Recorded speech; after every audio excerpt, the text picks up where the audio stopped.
আমারই তার সাথে সহানুভূতি ছিল।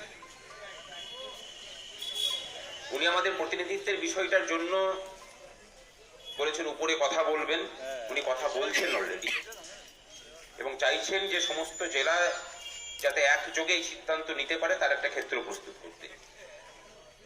তার জন্য জানুয়ারি মাস পর্যন্ত সময় নিয়েছেন। জানুয়ারি মাসের পর উনি জানাবেন। এবং আমরাও একটা কথা জানিয়ে এসেছি, জানুয়ারি মাসের মধ্যে যদি এটার ফয়সলা না হয় তাহলে বাঁকুড়া জেলার বিষয়টাকে নিয়ে হাইকোর্টে আমরা যাব। 31শে জানুয়ারি পর্যন্ত অপেক্ষা করব। ফেব্রুয়ারি মাসের ফার্স্ট উইকে কেস ফাইল হবে যদি সেটা না হয়।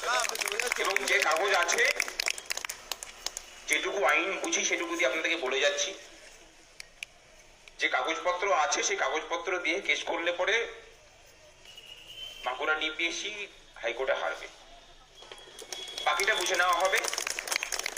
আর আমরা আপাতত এই ডিসেম্বরের কিছুদিন আছে, জানুয়ারি মাস আমরা এটা অপেক্ষা করছি। একটা কথা বুঝি যে শিক্ষাক্ষেত্রটাতে যে জায়গাটাকে তৈরি করে রাখা হয়েছে, মুক্ত বাতাস বইতে দেবো না, একটা অচলায়তন তৈরি করার চেষ্টা, সেটা দীর্ঘদিনের। সেখানে আমরা ঢুকে স্বচ্ছতার কথা বলবো, সেখানে শিক্ষার স্বার্থের কথা বলবো, তার জন্য যে জায়গাটা করতে পারা, তার জন্য একটু সময় লাগে। কিন্তু এটুকু বিশ্বাস করি যে সত্যের পথে লড়াইটার জন্য সময় লাগলেও জয় একদিন হবে। আমরা সম্মানের সাথে ওনাকে সময় দিচ্ছি 31শে জানুয়ারি পর্যন্ত।